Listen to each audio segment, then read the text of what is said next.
Hello दोस्तों। तो कैसे हैं आप सभी लोग। आई होप कि आप सभी लोग अच्छे होंगे और अच्छे से स्टडी कर रहे होंगे। तो साथियों, आज हम आप लोगों के लिए क्लास 10th का मैथ लेकर आए हैं, जो कि एनसीईआरटी बुक है, उसको हम बताने वाले हैं। आज हमारा 10th क्लास के मैथ का पहला क्लास है, जिसमें कि हम आज आपको चैप्टर 5 बताने वाले हैं। जो चैप्टर 5 में जो भी बेसिक जानकारी है, उसको जो भी फार्मूला है, उसको सब चीज हम बताने वाले हैं। ठीक, इसके बाद हम आपको प्रश्नावली बारी बारी से करके बताएंगे। चलिए देखते हैं जो हमारा 5वां चैप्टर है, उस चैप्टर का क्या नाम है और ये चैप्टर में क्या क्या फॉर्मूला में दिया हुआ है। ठीक ना। तो देखिए, हमारा जो 5वां चैप्टर है, उस चैप्टर का नाम है समांतर श्रेणी। हमारा जो 10th क्लास की मैथ का 5वां चैप्टर है, उस चैप्टर का नाम है समांतर श्रेणी। इसको हम बोलते हैं अर्थमेटिक प्रोग्रेशन।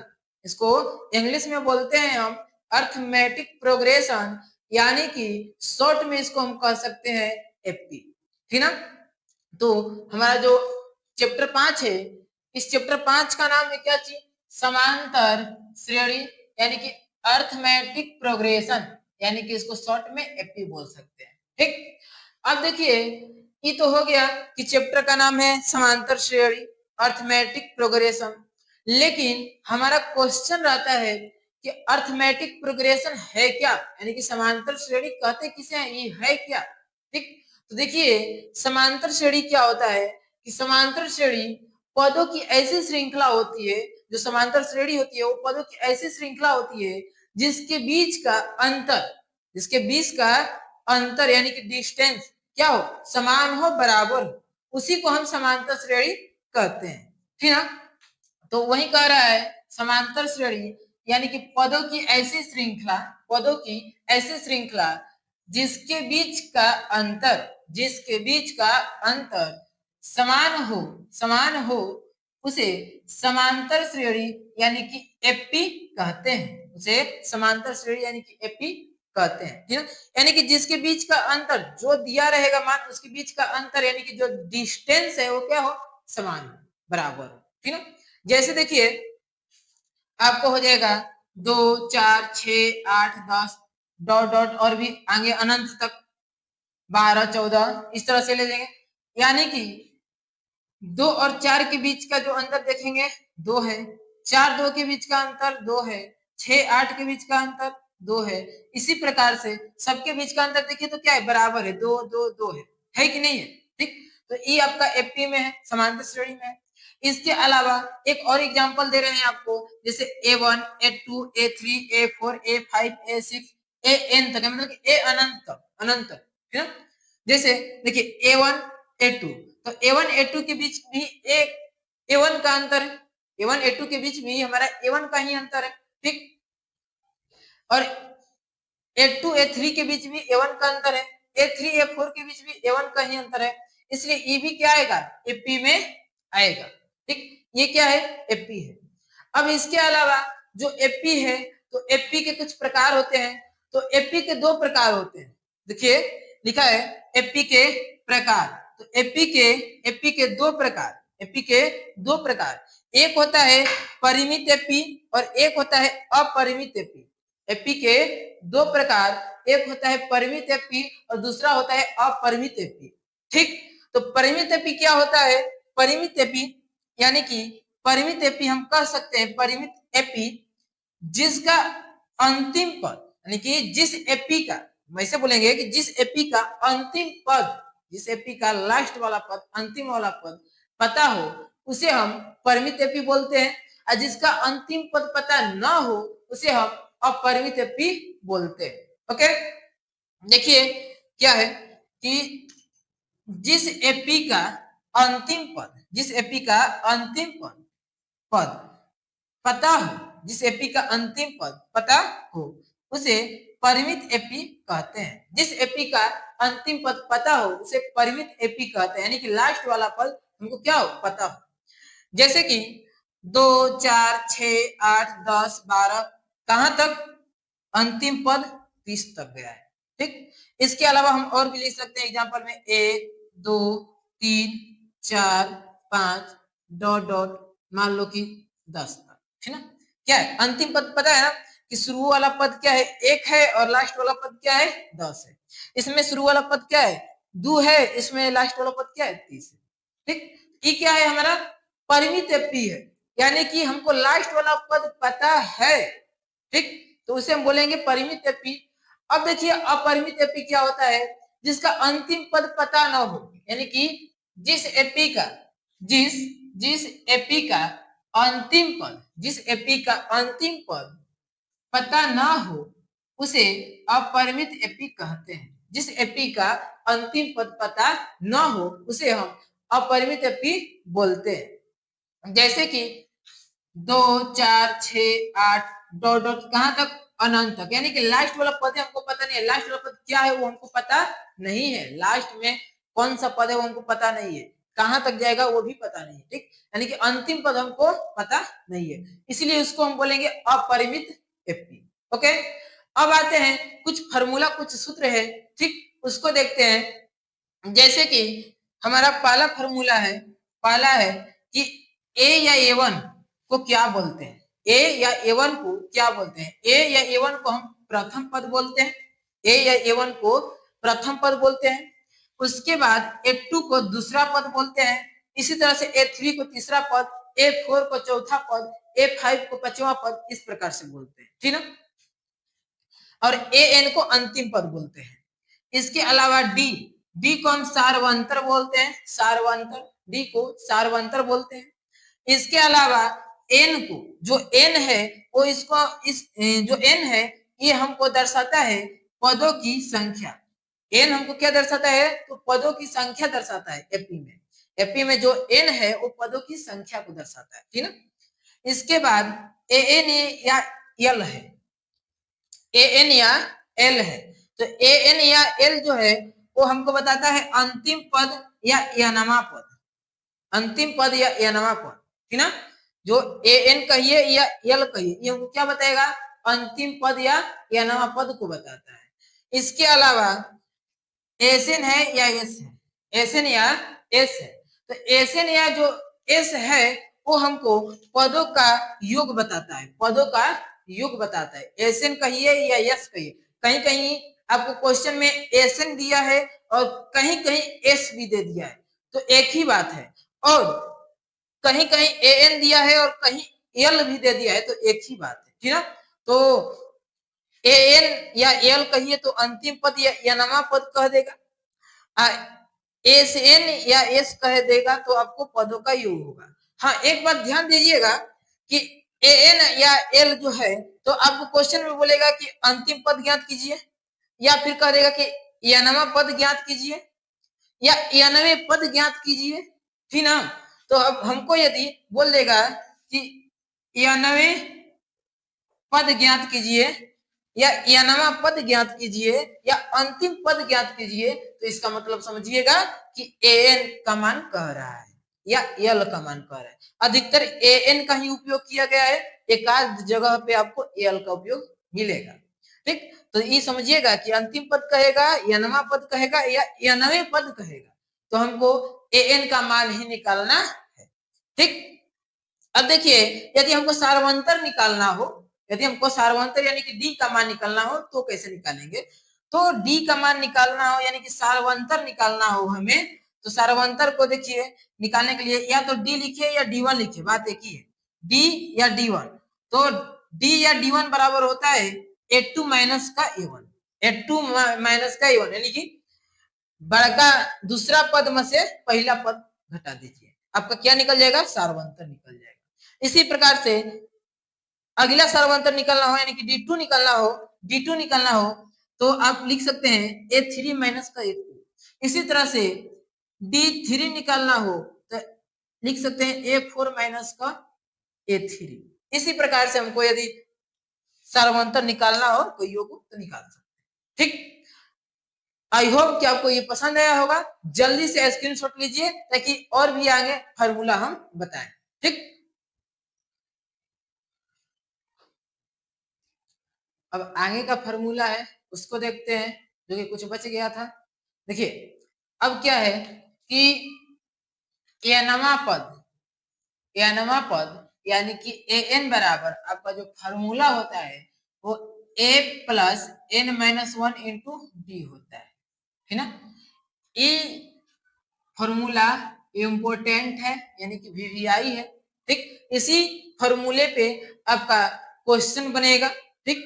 और इसके अलावा एक और फॉर्मूला है उसको भी बताते हैं, ठीक। इसको याद रखिएगा कि इसी फॉर्मूले पर आपका जो भी क्वेश्चन बनेगा इसी पे बनेगा, ठीक है।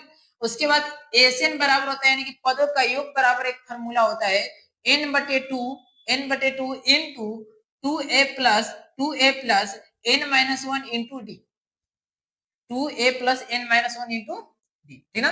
काची बराबर, तो एसएन बराबर आपका होता है n/2 2a plus n minus one into D होता है, ठीक ना। ये भी फॉर्मूला आपका इंपॉर्टेंट है, वीवीआई है, ठीक है। इन्हीं दो फॉर्मूला पे आपका जितना भी सवाल है वो बनेगा, इन्हीं दो फॉर्मूला, ठीक ना। अब देखिए आगे का देखते हैं, क्योंकि अधिकतर इन्हीं फॉर्मूला का उपयोग आपके इस क्वेश्चन में जो दिया गया है सवाल चैप्टर में, ठीक, बनेगा। अब देखिए आगे का क्या कर रहा है कि यदि बाई चांस मान लीजिए कि हमको किसी एपी का प्रथम पद दे दिया है और अंतिम पद दे दिया है, ठीक ना। यदि हमें किसी एपी का प्रथम पद और अंतिम पद दे दिया है तो उस टाइम हम दूसरे फॉर्मूला का उपयोग कर सकते हैं। देखिए कौन सा फॉर्मूला का उपयोग करेंगे, तो एसएन बराबर यानी पदों का योग निकालना रहेगा, तब यदि पदों का योग निकालना रहेगा हमको प्रथम पद और अंतिम पद दे दिया है तो उस टाइम हम फॉर्मूला का उपयोग करेंगे n/2 into A plus A N, या फिर ए एन ना देके यल का मान दे देगा, अंतिम पद में यल का मान दे देगा, तब एस एन बराबर n/2 इंटू ए प्लस का एल वाला फॉर्मूला रखेंगे, ठीक है।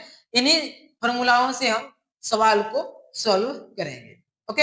अब देखिए क्या होता है कि क्वेश्चन में आपको दिया हुआ है और कहा भी है, ठीक, और आपके एग्जाम में भी बोल देता है कि किसी भी एपी के आगे के पद निकालिए, आगे का 2 गो पद निकालिए, 3 गो 4 गो कईयों गो पद आगे के पद निकालिए, आपका एपी दे देगा, 3 गो 4 गो पद तक दे देगा और कह देगा कि आगे का और पद निकालिए, 2 गो पद निकालिए आगे का, 3 गो पद निकालिए। आपके क्वेश्चन में तो कहा है कि आगे के 3 गो पद निकालिए, या फिर एक क्वेश्चन में बोला कि आगे 4 गो पद निकालिए, ठीक ना। तो उस कंडीशन में हम फॉर्मूला कैसे लगाएंगे, कौन सा लगाएंगे उसको देखते हैं, ठीक। तो हम 2 फॉर्मूला लगाकर आप बना सकते हैं, आगे का पद निकालना रहेगा, ठीक। तो देखिए क्या होता है, आगे के पद निकालने के लिए, आगे का कईयों को पद कह दे निकालने के लिए, 2 गो 3 गो कईयों को पद निकालने के लिए कह दे तो हम निकालेंगे। तो सबसे पहले जाने कि ए बराबर ए होता है या ए1 बराबर भी ए1 ही होता है, ठीक ना। ए1 या एक ही चीज है, बताए थे। उसके बाद ए2 बराबर होता है ए प्लस का डी, ए3 बराबर होता है ए प्लस का 2d, ए4 बराबर होता है ए प्लस का 3d, ए5 बराबर होता है ए प्लस का 4d। इसी प्रकार से ए6 निकलना रहेगा, ए6 निकलना रहेगा तो ए प्लस का 5d होगा। जितना हमको आगे निकालेंगे, जितना पद हमको निकालना होगा उसमें ए प्लस कर देंगे और जो पद निकालना है उस पद से एक कम करके सार्वंतर का मान लिख देंगे, ठीक, तो हमारा पद निकल जाएगा। इसके बाद आपका एक और फॉर्मूला है जो कि आगे के पद निकालने के लिए होता है, a1 बराबर तो a1 होगा, a1 बराबर तो a1 होगा, ठीक। और a2 बराबर आपका होता है a1 प्लस का d, a3 बराबर होता है a2 प्लस का d, a4 बराबर होता है a3 प्लस का d, ठीक। आपका आगे का जो फॉर्मूला है वो a1 बराबर a1 होगा, a2 बराबर a प्लस का d, a3 बराबर a2 प्लस का d, a4 बराबर a3 प्लस का d। इसी प्रकार से a5 निकालना हो तो a5 बराबर a4 प्लस का d कर देंगे, यानी कि सार्वंतर कर देंगे। इसी तरह से हमको अंतिम का पद निकालना हो, अंतिम वाला पद निकालना हो यानी कि an निकालना हो, तब हम क्या करेंगे कि अंतिम पद यानी कि an अंतिम पद an माइनस 1 प्लस का d कर देंगे, ठीक है। ए एन निकालना हो तो an-1 प्लस का डी कर देंगे, ठीक ना। यानी कि क्या करेंगे, an बराबर निकालना हो, अंतिम पद निकालना हो तो an-1 अब प्लस का डी कर देंगे, काहे से कि an में एक पद कम करके हम घट जोड़ेंगे, ठीक ना। तो हमारा क्या निकल जाएगा, डी निकल जाएगा, ठीक, सॉरी an निकल जाएगा। देखिए यदि हमको आगे का पद निकालना हो ना, यदि हमको आगे का पद निकालना हो, 3 गो 4 गो पद क्वेश्चन में दिया है कि 3 गो 4 गो पद दिया है और कह रहा है कि आगे का पद निकालिए, तो इस सूत्र का प्रयोग करके हम निकाल सकते हैं। इस सूत्र का प्रयोग करके बहुत बेटर तरीके से आपका आगे का पद निकलेगा, ठीक। ये तो था आपका इस चैप्टर में फॉर्मूला, ठीक। सारे फॉर्मूला खत्म हो गए। अब कुछ क्वेश्चन को सॉल्व करते हैं, कुछ क्वेश्चन देते हैं, उसको देखते हैं, बनाते हैं कुछ, ठीक। तो देखिए यदि हमको प्रथम पद और सार्वंतर दे दे, प्रथम पद और सार्वंतर दे दे, कह दे कि एपी ज्ञात कीजिए, ठीक ना। आपका मान लीजिए कोई क्वेश्चन है, कह दे a1 बराबर कुछ दे दे आपको और d बराबर कुछ दे दे, तो देखिए a1 बराबर मान लीजिए कि 5 और d बराबर हम मान लेते हैं कुछ भी 2 मान लेते हैं, ठीक ना। यानी कि a1 5 और d 2, कह दे रहा है क्या कि एपी ज्ञात कीजिए, एपी ज्ञात कीजिए, एपी ज्ञात कीजिए, ठीक ना। तो एपी ज्ञात कीजिए यानी कि हमको एपी ज्ञात करना है, तो उसके लिए ए दिया है डी दिया है, तो उसके लिए हम फार्मूला बैठा लेंगे। देखिए ए दिया है और डी दिया है, या तो ई वाला फार्मूला बैठाइए या ई वाला फार्मूला बैठाइए, दोनों फार्मूला बैठा के हम क्या आगे का पद निकाल सकते हैं। देखिए ए दिया है या ए1 दिया है, तो ए या ए1 दिया है तो हम इस प्रकार से लिख सकते हैं ना कि ए1 बराबर का 5, ठीक। उसके उसके बाद ए2 बराबर क्या करेंगे, ए1 प्लस का डी, तो ए1 प्लस का डी करेंगे, यानी कि ए1 प्लस का डी करेंगे, ए1 का मान आपका 5 आ गया, प्लस का डी का मान क्या दिया है, 2 दिया है, यानी कि क्या आ गया, 7 आ गया। इसी प्रकार से ए3 निकालना हो तो क्या करेंगे, ए2 प्लस का डी कर लेंगे, ए2 का मान क्या आया है, देखिए तो 7 आ गया, 7 आया है, प्लस का डी का मान क्या है आपका 5 है, डी का मान 5 है, देखिए तो डी का मान 5 है ना, डी का मान 5 है, तो क्या आया 7 5 12 आ गया, 7 5 12 आ गया। इसी प्रकार से ए4 निकालेंगे, तो ए4 के लिए ए3 प्लस का डी, ए3 प्लस का डी, देखिए सॉरी यहाँ पे गलती हो गई, यहाँ डी का मान आपका 2 दिया है ना, दो डी का मान 2 दिया है, तो क्या हो जाएगा 9 होगा ना, 7 2 9 होगा। अब देखिए ए3 का मान क्या आएगा, ए3 का मान यहाँ पे देखिए तो ए3 का मान 9 आया है, तो 9 अब प्लस डी का मान क्या दिया है 2 दिया है, तो 2 लिखेंगे, कितना हो गया 11 हो गया। इसी प्रकार से ए5 निकालेंगे, यानी कि पांचवा पद निकालना हो तो ए4 प्लस का डी करेंगे, यानी कि ए4 का मान देखिए ए4 का मान यहाँ आया कितना 11 आया, 11 प्लस का डी का मान 2 है, 2 कितना आया आपको 13 आ गया। इसलिए इसलिए एपी बराबर, इसलिए एपी एपी आपका एपी क्या है, एपी क्या है ए1 ए2 ए3 ए4 ए5 डॉट डॉट और भी आगे जाएगा। देखिए तो ए1 का मान क्या है 5 है, ए1 का मान 5 है आपका, ए1 का मान 5 है 5, ए2 का मान क्या है 7 है, ए2 का मान 7 है, उसके बाद 9 है, उसके बाद क्या है ए4 का मान 11 है और ए5 का मान क्या है 13 है। इसी प्रकार से तो जाएगा, ठीक। यही हमारा एपी हुआ, यही देखिए तो आंसर यही है, देखिए तो यदि हमको कह देगा कि प्रथम पद सार्वंतर दिया है, यानी कि प्रथम पद सार्वंतर दिया है, कह देगा कि एपी ज्ञात कीजिए, इस प्रकार से हम एपी ज्ञात कर लेंगे, ठीक।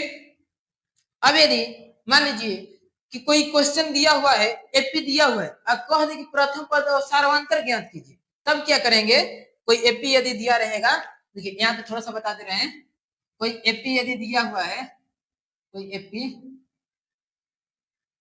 मान लीजिए 2 4 6 8 डॉट इस तरह से एपी दिया हुआ है, ठीक ना। इसमें कह दे कि प्रथम पद और सार्वंतर ज्ञात कीजिए, तो प्रथम पद और सार्वंतर ज्ञात करने के लिए हमें क्या करना पड़ेगा कि प्रथम पद यानी कि A1 कहिए या A कहिए, तो 2 दिया है प्रथम पद, उसके बाद सार्वंतर यानी कि D कह देगा, तो दूसरा पद यानी कि A2 माइनस का A1 करेंगे, A2 का मान क्या है 4 है और माइनस का A1 का मान क्या है 2 है। आपका आंसर क्या आ जाएगा 2 आ जाएगा। आया आंसर? ठीक, प्रथम पद बोला था ज्ञात करने के लिए और सार्वंतर ज्ञात करने के लिए आ जाएगा। यानी क्वेश्चन दिया है इतना और कह रहा है कि प्रथम पद तथा सार्वंतर ज्ञात करें, है ना, प्रथम पद तथा सार्वंतर ज्ञात करें। तो देखिए, तो प्रथम पद आपका ई आ गया और सार्वंतर देखिए यहाँ पे आया है डी। ठीक, इसी प्रकार से हमारा सारा सवाल बनेगा। जल्दी से इसका स्क्रीनशॉट लीजिए ताकि हम आगे के प्रश्नावली पे चलते हैं। ओके,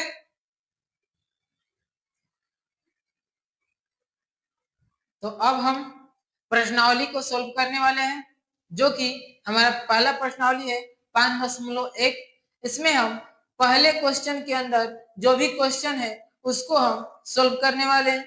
देखिए क्वेश्चन क्या है उसको हम आपको पढ़कर बता दे रहे हैं, ठीक, उसके बाद हम क्वेश्चन को सोल्व कर रहे हैं।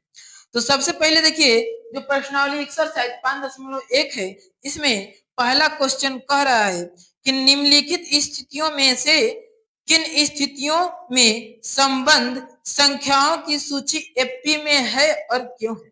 यानी कि हमको नीचे कुछ सवाल दिया गया है और हमको बताना है कि जो सवाल दिया गया है वो एफपी में है कि नहीं है। ठीक, तो देखते हैं क्वेश्चन क्या कर रहा है, उसके बाद उस क्वेश्चन को सोल्व करेंगे। तो सबसे पहले हमारा पहला क्वेश्चन इसमें कर रहा है, पहले का पहला क्वेश्चन कि प्रत्येक किलोमीटर के बाद टैक्सी का किराया, प्रत्येक किलोमीटर के बाद टैक्सी का किराया जो कि हमको ज्ञात करना है। कह रहा है कि जबकि प्रथम किलोमीटर के लिए किराया 15 रुपया है, यानी कि प्रथम किलोमीटर के लिए किराया क्या है 15 रुपया है, यानी कि A1 दिया है 15 रुपया। उसके बाद प्रत्येक अतिरिक्त किलोमीटर के लिए किराया 8 रुपया है, मतलब कि जो प्रथम किलोमीटर है उसका किराया 15 रुपया है। ठीक, उसके बाद अब उसके अलावा जो भी वो आगे की दूरी तय कर रहा है 1-1 किलोमीटर, उस पे 8 रुपये उसका अतिरिक्त लग रहा है। ठीक, आपका ये क्वेश्चन स्क्रीन पर दिया गया है, ठीक, उसको पढ़ लीजिएगा। अब देखिए आगे हम सोल्व करते हैं क्वेश्चन को कि क्या कह रहा है। ठीक, तो देखिए प्रथम किलोमीटर का किराया, यानी कि प्रथम किलोमीटर का किराया कितना दिया हुआ है 15 रुपया दिया हुआ है, ठीक ना। तो लिखेंगे कि माना, लिखेंगे देखिए पहले का पहला नंबर क्वेश्चन है, तो अब लिखेंगे माना प्रथम किलोमीटर का किराया लिखेंगे 1 किलोमीटर का, ठीक ना। तो 1 किलोमीटर का किराया कितना है 15 रुपया है। माना 1 किलोमीटर का किराया क्या है 15 रुपया है। इसके बाद आपको अतिरिक्त किलोमीटर के लिए 8 रुपया दिया हुआ है। तो अब बताइए कि 1 किलोमीटर का किराया 15 रुपया है, तो अब दूसरा किलोमीटर का किराया क्या होगा, लिख लेंगे दूसरा किलोमीटर का किराया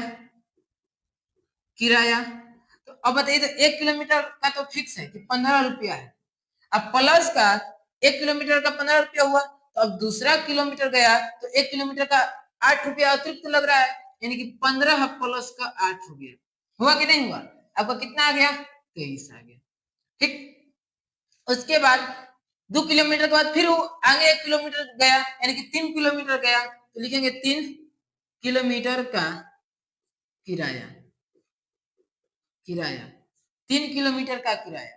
तो 3 किलोमीटर का किराया यानी कि अब 23 रुपया पे फिर 8 रुपया जुटेगा ना, तो 23 प्लस का 8, 23 प्लस का 8 कितना हो जाएगा 31 हो जाएगा, होगा।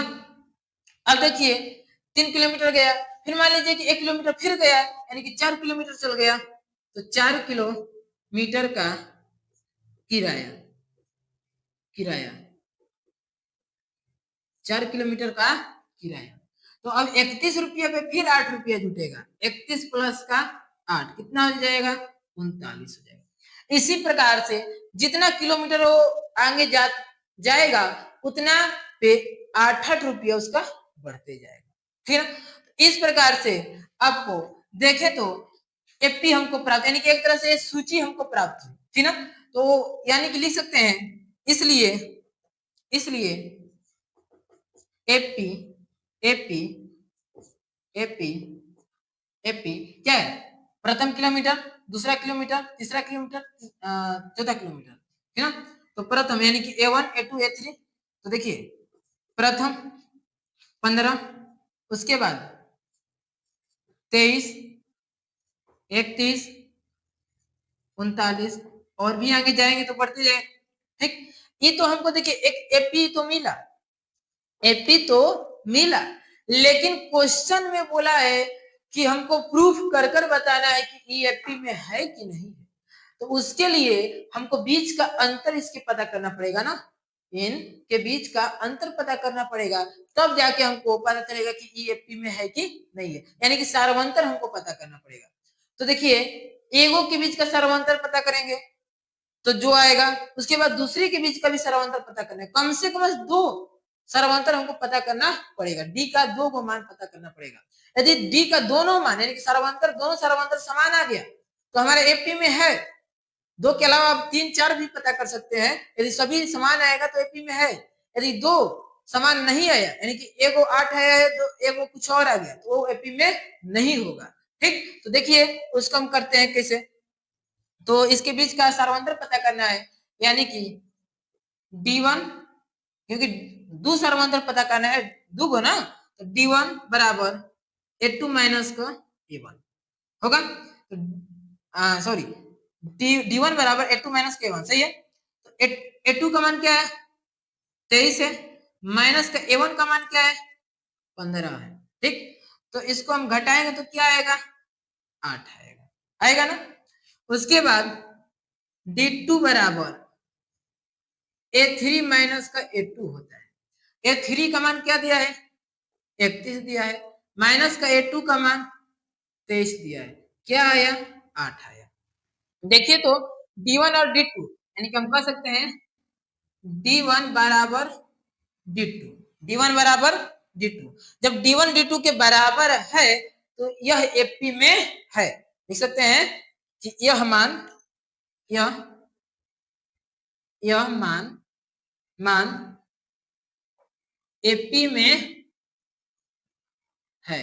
ठीक, यही हमारा आंसर है, यह मान एपी में है, ठीक ना।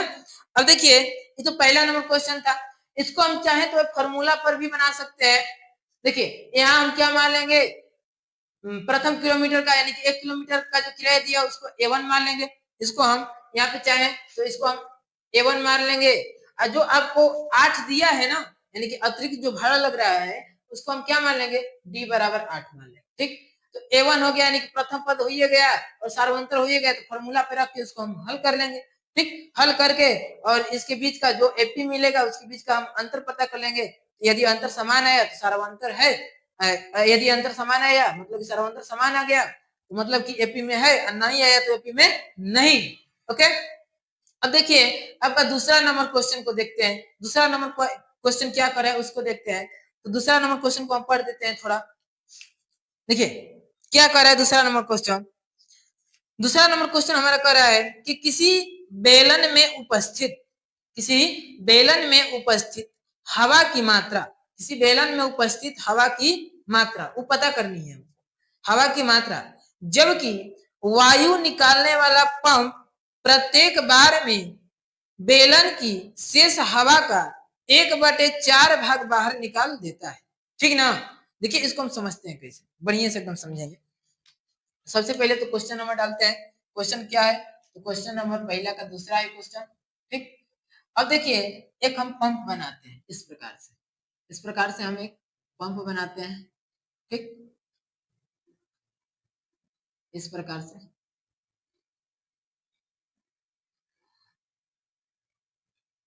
और देखिए यहाँ पे क्या करेंगे,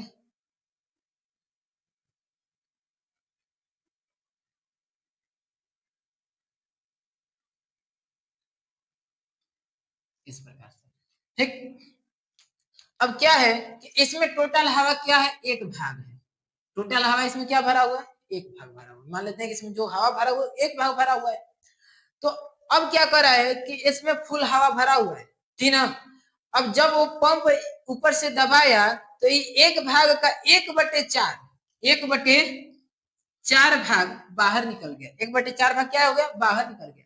इसके बाद 1/4 तो बाहर निकल गया, तो उसमें कुछ ना कुछ हवा फिर बचेगा, कुछ ना कुछ हवा तो फिर बचेगा। तो जो हवा बचा उसका फिर 1/4 भाग बाहर निकलेगा जब पंप दबाया। फिर दूसरे बार दबाने के बाद फिर ना कुछ उसमें हवा बचेगा।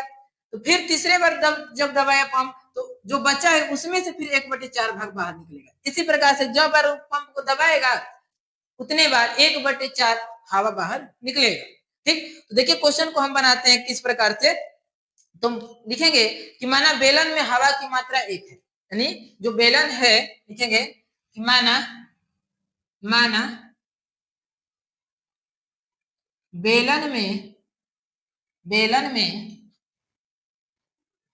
हवा की मात्रा क्या है, 1 है। माना बेलन में हवा की मात्रा क्या है, 1 है। देखिए यहाँ पे हम इसको हम लिख सकते हैं क्या चीज, 1 है, यानी कि A1 भी हम मान सकते हैं, ठीक ना। A1 बराबर मान सकते, माना बेलन में हवा की मात्रा क्या है, 1 है, यानी कि A1 बराबर क्या है, 1 है। उसी प्रकार से अब हम A2 निकालेंगे, यानी कि पहली बार तो 1 है, तो अब दूसरी बार जब पंप, अब पहली बार तो 1 है, अब दूसरी बार पंप मारेगा तो निकलेगा हवा, तो दूसरी बार यानी कि A2। देखिए A2 हम निकालेंगे ना, A2 बराबर होगा क्या, हवा माइनस, क्योंकि जो उसमें हवा भरा है वो माइनस हवा का ही ना 1/4 निकल रहा है, लिख देंगे हवा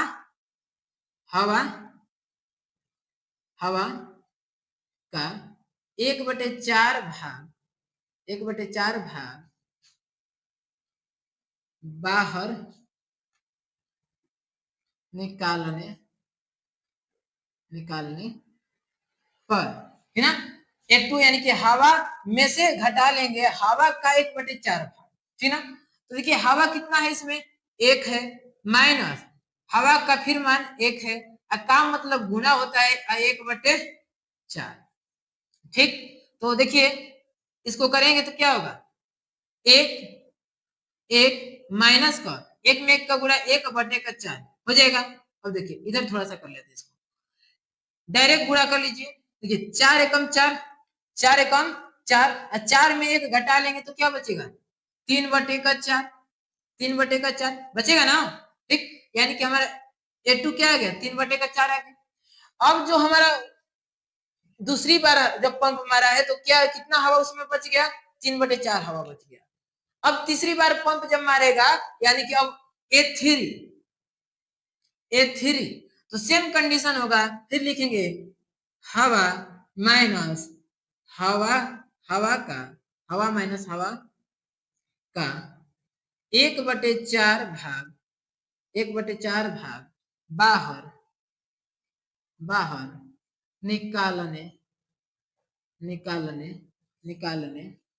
निकालने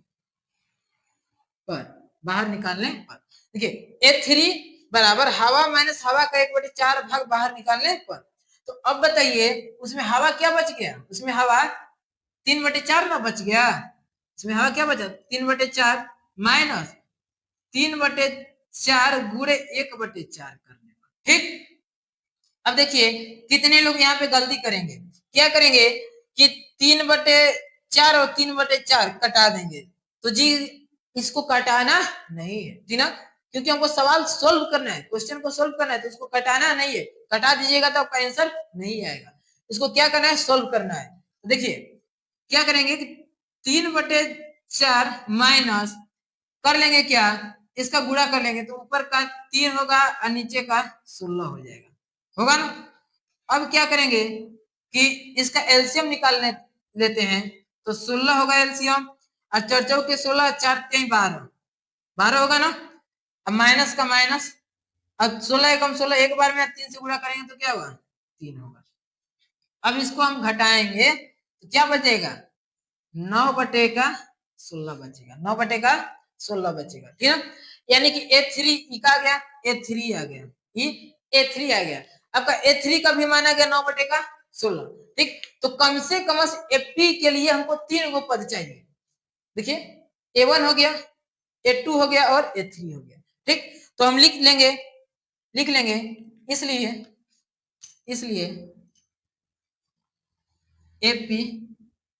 एपी कितना 1, उसके बाद 3/4, उसके बाद 9/16, ठीक। और भी आगे चाहें तो हम निकाल सकते हैं, कम से कम 3 गो पद रहना चाहिए। ये तो एपी मिल गया, लेकिन हमको पता करना है कि एपी में है कि नहीं है, हमको प्रूव करना है, बताना है। तो उसके लिए हम फिर वही सर्वांतर ज्ञात करेंगे, यानी कि D1 बराबर A2 माइनस का A1, ठीक। तो A2 का मान क्या है, 3/4 है, अब माइनस का A1 का मान 1 है। तो देखिए तो कर लेंगे, 4 एकम 4, और 4 में से 3 घटाएंगे तो माइनस का 1/4 बचेगा यहाँ पे, ठीक ना। यानी कि D1 का मान यहाँ तो बच गया, माइनस का 1/4। उसी प्रकार से फिर D2 हम पता करेंगे, तो D2 के लिए A3 माइनस का A2 होगा। A3 का मान देखिए, A3 का मान क्या है, 9/16 माइनस का 3/4 है। इसको सोल्व कर लेते हैं थोड़ा सा। तो 16 4 का एलसीएम क्या होगा, 16 4 का 16 होगा, और 16 एकम 16 और 9 एकम 9, यानी कि यहाँ 9 बचेगा, माइनस का 4 से 16 में भाग देंगे 4 बार में, 4 से फिर 3 में गुणा कर देंगे तो 4 3 12 हो जाएगा, ठीक। अब इसको घटाएंगे तो हमारा क्या आ जाएगा, माइनस का 3/16 आएगा, माइनस 3/16 आ गया, ठीक। तो अब बताइए हमको कि क्या D1 बराबर है D2 के, D1 बराबर है D2 के, हैं D1 बराबर D2 के है। देखिए तो D1 का मान क्या है, माइनस का 1/4, D2 का मान क्या है, माइनस का 3/16। D1 D2 के बराबर है नहीं है, ठीक। तो लिख देंगे D1 not equal to D2, ठीक। इसलिए यह मान एपी में नहीं है, इसलिए यह मान एपी में नहीं है। यही हमारा पहले का दूसरे नंबर क्वेश्चन का आंसर है, ओके। अब हमारा पहले का तीसरा नंबर क्वेश्चन देखते हैं, जो कि क्वेश्चन क्या करे उसको देखते हैं। चलिए क्वेश्चन को हम पढ़ देते हैं और क्वेश्चन स्क्रीन पर भी आपको दिया जाएगा, ठीक ना। तो देखिए क्वेश्चन क्या कर रहा है कि प्रत्येक मीटर खुदाई के बाद एक कुआं खोदने में आई लागत, प्रत्येक मीटर खुदाई के बाद एक कुआं को खोदने में आई लागत, जबकि प्रथम मीटर खुदाई की लागत 150 रुपये यानी कि 150 रुपये है, और बाद में प्रत्येक मीटर खुदाई की लागत 50 रुपया बढ़ती जाती है, ठीक ना। जैसे कि मान लीजिए आपको एक कुआं खोदना है, एक कुआं बनाना है, कुआं, ठीक। तो प्रथम मीटर खुदाई की लागत, मान लीजिए कि यहाँ से यहाँ प्रथम मीटर 1 मीटर कुआं खोदे, ठीक। 1 मीटर यहाँ क्या किए, कुआं को हम खोदे, ठीक है।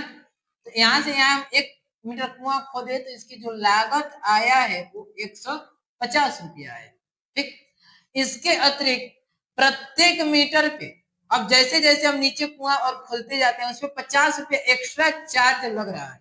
जैसे कि प्रथम मीटर खुदाई का लागत 150 रुपया हो गया।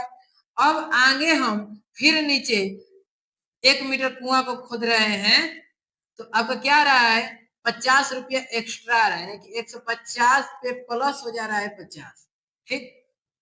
इसी प्रकार से फिर हम आगे 1 मीटर खोदते हैं तो अब उस पे प्लस हो जाएगा, यानी कि 150 और प्लस का 50 यानी कि 200, इस पे फिर 50 रुपया लगेगा, यानी कि 200 प्लस का 50 हो जाएगा। फिर हम आगे कुआं को खोदते हैं 1 मीटर तो आपका क्या आ गया, 250 आ गया, तो 250 पे प्लस हो जाएगा 50 यानी कि क्या आ गया, 300 रुपये आ गया, इसी प्रकार से जितना हम कुआं को नीचे खोदते जाएंगे उतना हमारा 50 रुपया एक्स्ट्रा चार्ज लगेगा। तो देखिए क्वेश्चन को किस प्रकार से हम सोल्व करते हैं उसको देखिए। तो लिखेंगे माना प्रथम मीटर खुदाई माना प्रथम मीटर खुदाई की लागत प्रथम मीटर खुदाई की लागत यानी कि A1 हम कह सकते हैं। प्रथम मीटर खुदाई की लागत यानी कि A1 बराबर कितना है 150 रुपया। देखिए तो प्रथम मीटर का 150 रुपया। इसके बाद अब आगे का एक मीटर जैसे जैसे आप बढ़ रहे हैं तो वैसे वैसे 50 रुपया एक्स्ट्रा आप पे लग रहा है। तो देखिए यानी कि A1 हो गया। तो दूसरा मीटर खुदाई की लागत यानी कि A2 मान लेते हैं। A2 बराबर क्या होगा 150 प्लस का 50 यानी कि क्या हो गया 200 हो गया। फिर A3 निकालना है यानी कि तीसरा मीटर खुदाई की लागत निकालना है। तो A3 यानी कि 200 प्लस को 50 यानी क्या हो गया 250 हो गया 250 हो गया।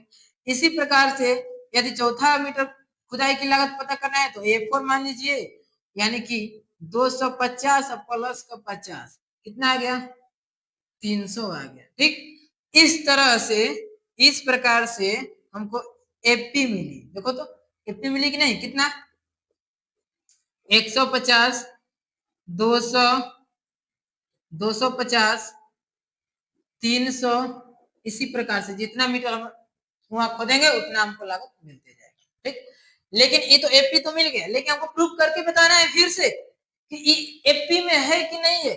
तो उसके लिए हम बताए थे हर बार बता रहे हैं कि सारांतर निकालना पड़ेगा यानी कि हम क्या निकालेंगे तो D1 बराबर A2 माइनस का A1। तो A2 का मान क्या है 200 माइनस का 150 बराबर बचा कितना 50।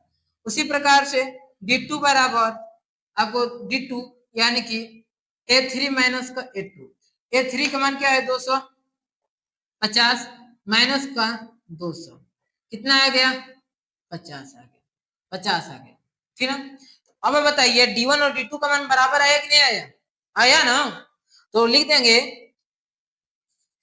D1 बराबर है D2 के इसलिए यह मान एपी में है। यही हमारा आंसर आएगा। ठीक ना यही हमारा क्या आ गया आंसर आ गया। ठीक जल्दी से आप लोग स्क्रीनशॉट ले लीजिए और आशा करते हैं कि आपको सारा क्वेश्चन और जो भी फॉर्मूला बताए हैं अभी तक वो समझ में आया होगा। यदि आपको फॉर्मूला और क्वेश्चन समझ में आया हो पसंद आया हो तो चैनल को सब्सक्राइब कीजिए लाइक कीजिए और कमेंट में जरूर लिखिए कुछ।